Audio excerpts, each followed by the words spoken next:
याद रखना, हनुमान जी महाराज अपनी वाणी से ये नहीं कह सकते, क्योंकि पुत्र की भूमिका में पुत्र कभी नहीं कह सकता है अपने पिता से कि माता जी आपको बहुत याद करती हैं। बोलो भाई, कभी नहीं कह, पुत्र नहीं कह सकता। मित्र तो कह सकता है, क्यों भाई, मित्र कह सकता है, लेकिन पुत्र नहीं कह सकता है। हनुमान जी तो पुत्र हैं, कैसे कह देंगे कि हाँ याद करते हैं, बहुत रोते रहते हैं दिन रात? ना ना, पुत्र और माँ और पिता के बीच में बड़ी मर्यादा होती है। माता पिता के मध्य पुत्र की कितनी मर्यादा है, इस प्रसंग से सीखो, समझो कितनी बड़ी मर्यादा है। इसलिए कहता हूं कि मर्यादा आज दूर होती जा रही है। आज की संतान माँ बाप के मध्य मर्यादा मेंटेन नहीं कर पा रही है। याद रखना, मर्यादा आज कहां सुरक्षित रह गई है। मर्यादा कैसी करनी चाहिए, रामायण से सीखो। हनुमान जी ने कितना सुंदर परिचय दिया। याद रखना, हनुमान जी महाराज अपनी वाणी से नहीं कह सकते, लेकिन प्यारे कहा किसने? रघुपति कर संदेश अब सुन जननी धर धीर, अस कहे कपि गद गद भयउ भरे बिलोचन नीर। इस दोहे का मतलब है कि हनुमान जी महाराज कह ही नहीं पाए, कंठ रुंध गया, कंठावरोधन। अस कहे कपि गद गद भयउ भरे बिलोचन नीर, कंठ ही रुक गया, अवरुद्ध हो गया कंठ, वाणी से शब्द नहीं निकल पा रहे, तो वर्णन कैसे कर सकते हैं? लेकिन देखना दोहे के मर्म को समझना। रघुपति कर संदेश अब सुन जननी धर धीर, अस कहे कपि गद गद भयउ भरे बिलोचन नीर। अस कहे कपि गद गद भय भरे बिलोचन नीर। आप विचार करना, हनुमान जी महाराज कहना क्या चाहते हैं? हनुमान जी ये कहना चाहते हैं कि माँ तू धैर्य धारण कर। वो कितना प्रेम करते हैं आपसे मैं नहीं कह सकता हूं, लेकिन ये सत्य है कि मुझे कहने की जरूरत नहीं है। आपके पास मैं स्वयं उनको लाया हूं, अपनी वाणी से स्वयं प्रकट करेंगे वो, मुझे कहने की आवश्यकता नहीं है। मैं तो उनको लेकर के आया हूं, वो स्वयं प्रकट करेंगे अपनी वाणी से, मुझे कहने की आवश्यकता नहीं है। और याद रखना, ये भाव हनुमान जी का कितना महत्वपूर्ण है कि अस्कय कपि गदगद भये भरे बिलोचन नीर। हनुमान जी की आंखों में आंसू आ गए। याद रखना, पति पत्नी जब प्रेम की चर्चा करते हैं तो एकांत होना चाहिए, वहां की नहीं होना चाहिए। जब आंखों में इतने आंसू आ गए कि दिखाई देना बंद हो गया, अरे तो दिखाई देना बंद हो जाए लेकिन शब्द सुनाई देना भी बंद होना चाहिए, तभी मर्यादा सुरक्षित रह सकती है। मैं आपसे कहना चाहता हूं, जिसकी वाणी से शब्द नहीं निकलते हैं, जो बोलते नहीं हैं, वो सुनते भी नहीं हैं। बौरे जो होते हैं, बोलो भाई, वो उनको सुनाई नहीं देता है। याद रखना, वो बहरे भी होते हैं, समझ गए हो कि नहीं? आप कहोगे महाराज जी नेत्रों में आंसू इसलिए दिखाई देना बंद, बोलने की गति बंद, सुनाई देना बंद। याद रखना, हनुमान जी की ये स्थिति हो गई, ना सुन पा रहे हैं, ना बोल पा रहे हैं और ना देख पा रहे हैं। बताओ, ऐसी स्थिति में एकांत माना जाएगा कि नहीं माना जाएगा? एकांत माना जाएगा। अस्कय कपि गदगद भये भरे बिलोचन नीर। हनुमान जी महाराज ने कान बंद कर लिए, हनुमान जी के नेत्र बंद हो गए, हनुमान जी की वाणी रुक गई, एकांत हो गया। तो बोला कौन? कहे राम, इसके आगे की चौपाई है ये। कहे राम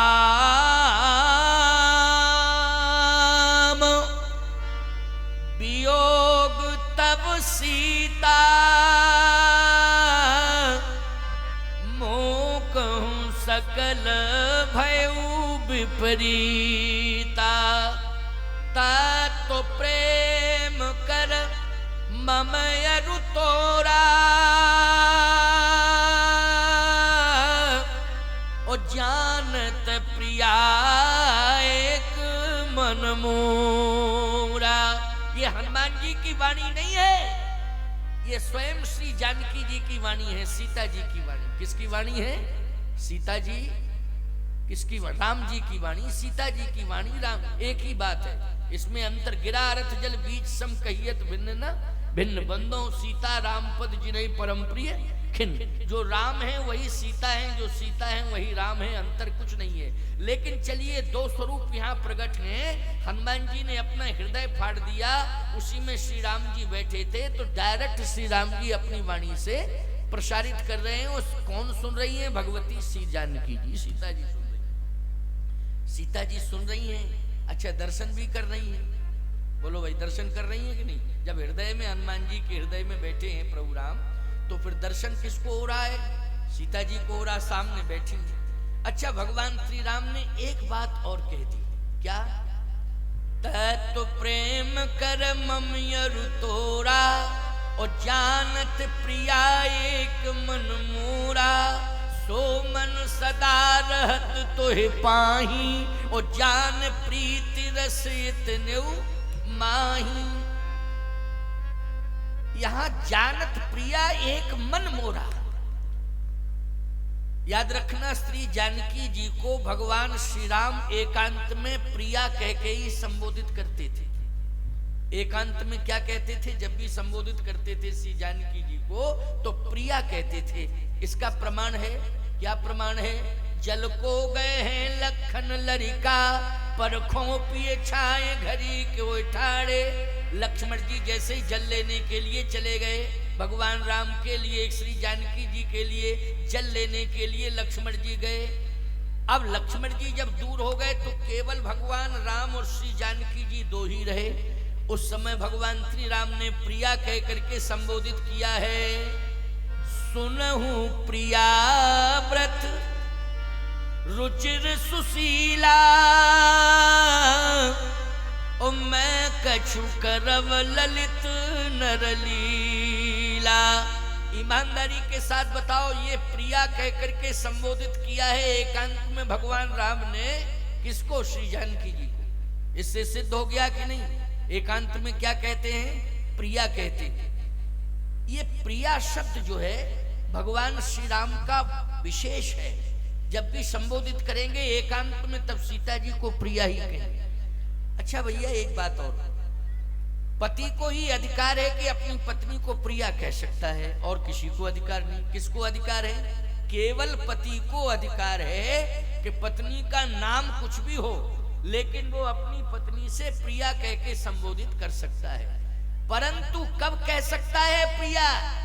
जब उसके बच्चे उससे दूर हो तब। याद रखना, इसमें भी मर्यादा मेंटेन रखनी पड़ेगी। ये नहीं कि जगत गुरु जी ने कहा था कि पति को अधिकार है प्रिया कहने का, अब तुम माइक से घोषणा करते फिरो, प्रिया कहाँ गई हो, प्रिया किधर हो तुम, प्रिया दिखाई क्यों नहीं दे रही? तो बदनामी हमारी होगी कि नहीं होगी, समझने की कोशिश करना। इसलिए मैं कह रहा हूं, एकांत में जब दूरियां, बच्चे दूर हो जाएं, एकांत शांत स्थान हो, प्रिया कह करके आप संबोधित कर सकते हो। ये रामायण की मर्यादा है। सुनो प्रिया व्रत रुचिर सुशीला, मैं कछु करो ललित नरलीला। आज भगवान श्री राम ने प्रिया कह करके लंका में संबोधित किया है सीता जी। आप कहो महाराज जी वहां राक्षसियां थी, एकांत कहां मानोगे? मैं एक बात कहना चाहता हूं, ये राक्षसियां जितनी हैं सब सो गई। जब हनुमान जी पहुंचे तो ये राक्षसियां क्या करने लगी? सब सो गई। अच्छा बोलो, सोया हुआ व्यक्ति मुर्दे के समान होता है कि नहीं होता है? कैसा होता है सोया हुआ व्यक्ति? मुर्दे के समान होता है सोया हुआ व्यक्ति। ये सब राक्षसियां सो गई। इतनी सोई के लिए पता ही नहीं चला कौन आ गया। भगवान कृष्ण का जब जन्म हुआ तो कारागार में आए कि नहीं आए? भगवान आए कि नहीं? हाँ आए। अच्छा बोलो, जितने पहरेदार थे सब सो गए थे कि नहीं सो गए थे? प्रमाण है कि नहीं? उनको पता ही नहीं चला कौन आया, और यही पता नहीं चला कि अच्छा गजब की बात तो ये है कि देवकी और वसुदेव दोनों बंधन मुक्त हो गए। भगवान जैसे ही आए तो जो हथकड़ियां बेड़ियां पड़ी थी वो सब टूट गई, बंधन मुक्त।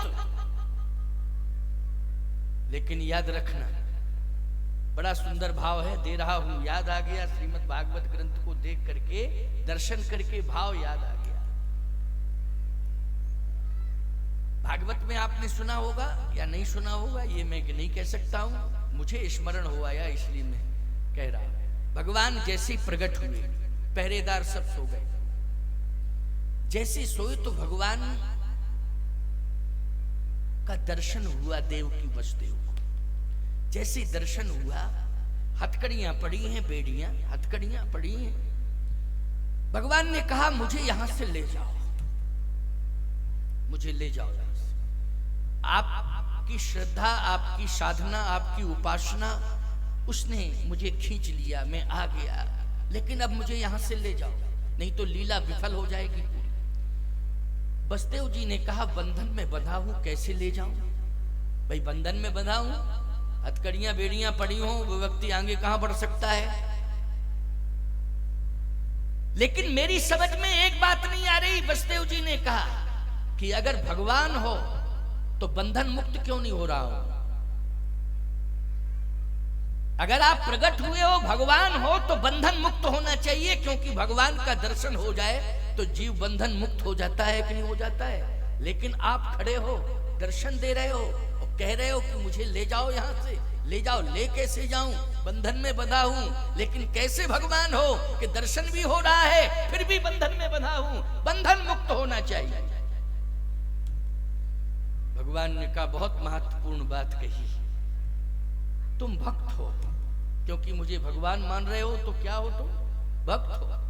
देखो ये पुत्र और पिता वाला रोल, ये बहिरंग दृष्टि है, क्या समझ में? अंतरंग दृष्टि में क्या है? देवकी और वसुदेव वास्तव में भगवान ही मान रहे हैं और भगवान ही अंतरंग दृष्टि से उनको अपना भक्त मान रहे हैं, याद रखना। लेकिन बहिरंग दृष्टि से देखा जाए लीला के विस्तार के लिए तो भगवान अपने को पुत्र मान रहे हैं और देवकी वसुदेव को माता पिता मान रहे हैं। क्यों भाई, यही भाव है कि नहीं? वसुदेव जी ने कहा मेरी समझ में एक बात नहीं आ रही है कि मेरे सामने अगर भगवान खड़ा है तो मैं बंधन में कैसे बंधा हूं? भगवान का दर्शन हो जाए बंधन मुक्त हो जाता है। बोलो भाई, अरे 84 लाख योनियों के बंधन से ही मुक्त हो जाता है जी। भगवान मिल जाए अगर, फिर बंधन रहेगा क्या? किसी योनि का कोई बंधन नहीं रह सकता है।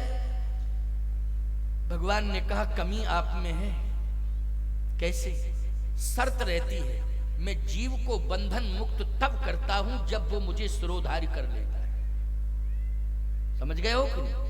जब मुझे वो शिरोधार्य कर लेता है तभी मैं बंधन मुक्त करता हूं। अगर उसने शिरोधार्य नहीं किया है, बोलो भाई, भक्त अगर भगवान को शिरोधार्य न करे तो भगवान कैसे बंधन मुक्त करेंगे? जीव का भी तो धर्म है कि सभी भगवान ही करते जाए सब कुछ, तुम कुछ मत करो, तुम ऐसे ही बैठे रहो पत्थर की तरह। नहीं नहीं नहीं, तुम्हें भी कुछ करना पड़ेगा। भगवान ने कहा जीव को चाहिए कि वह भगवान को शिरोधार्य करे। अच्छा, इसका मतलब है शिरोधार्य करना पड़ेगा। हाँ, वो तो आवश्यक है। जैसे ही वसुदेव जी ने भगवान को सिर पर धारण किया, उसी समय हथकड़ियां बेड़ियां टूट गई प्यारे, बंधन मुक्त हो गए वसुदेव। बोलो हो गए कि नहीं हो गए? कल्पना करो, आप सोचो, हम भगवान को स्वीकार करें, भगवान को शिरोधार्य करें, भगवान आपको समग्र बंधनों से मुक्त कर देगा, कोई भी बंधन नहीं रहेगा। कारागार में जैसे ही भगवान पहुंचे और वसुदेव जी ने शिरोधार्य किया, बंधन मुक्त हो गए। फाटक अपने आप खुल गए। बोलो खुल गए कि नहीं खुल गए? लेकिन जो वहां रक्षक थे, सुरक्षक थे, पहरेदार जिनको कहा जाता है, वो पहरेदार इनकी क्या कंडीशन थी? सब सो गए। बोलो सो गए कि नहीं सो गए? यही स्थिति होती है। भगवान जहां पहुंच जाए, हनुमान जी के हृदय में भगवान बैठे कि नहीं, तो हनुमान जी भगवान को लेकर के जैसे ही पहुंचे तो जितनी पहरेदारियां थी, राक्षसियां थी, वो सब क्या हो? सो गई, सब सो गई। आज जब सब सो गई तो एकांत है। हनुमान जी महाराज के नेत्र बंद हो गए, दिखाई देना बंद, आंखों में आंसू आ गए, अर्थात नेत्र बंद हो गए, कंठ अवरुद्ध हो गया। बोलने की क्षमता समाप्त हो गई, सुनने की भी क्षमता समाप्त हो गई। न सुनाई दे रहा है, न बोल रहे हैं, न देख रहे हैं। उस समय बोला कौन है? सीता जी से बोलो, कौन बोला है? कहे राम। सीता जी से कौन बोला? कहे राम। राम जी कह रहे हैं, वियोग तव सीता कहूं सकल भयउ विपरीता। तत्तु प्रेम कर मम अरु तोरा, ओ जानत प्रिया एक मन मोरा। सो मन सदा रहत तो ही पाही, ओ जान प्रीति रस इतने उमाही। हनुमान जी ने भगवान श्री राम का दर्शन कराया है माता जानकी को। जानकी जी ने प्रभु राम का दर्शन किया, सारा का सारा दुख दूर